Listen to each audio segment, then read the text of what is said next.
దొరికిందే మహాప్రసాదం. ఇది చూడండి, ప్రసాదం అనగానే నిజంగానే ప్రసాదం అనుకుని వచ్చాడు. ప్రసాదం అనుకుని కదలట్లేదు, కొంచెం పెట్టేద్దాం ఉండండి, మళ్ళీ ఇరుమర్లకు కూడా కనిపించడు. సర్లేండి, చిల్డ్రన్స్ డే కదా, మా పొట్టి పాప గోరింటాకు అడిగింది. స్కూల్లో childrens day special dance performance ఉంది. పొట్టి పాప అమ్మ గోరింటాకు కావాలి అని అడిగింది. ఇంకందుకే కొట్టుకొచ్చేసా. ఓ నిజం అనుకున్నారు, ఏదో సరదాగా అన్నానండి బాబు. అడిగిన వెంటనే దొరికేయడానికి మన ఇంట్లో చెట్టు ఏదో అప్పటికప్పుడైనా మహాప్రసాదంలో బాగానే దొరికింది. 11:11 చెప్పు ఎంత అయింది?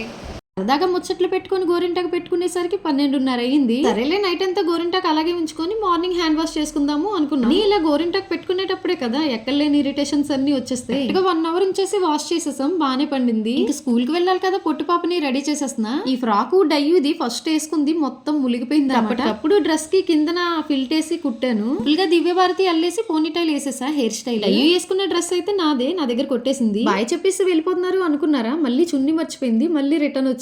సర్లేండి, పిల్లలందరికీ హ్యాపీ చిల్డ్రన్స్ డే.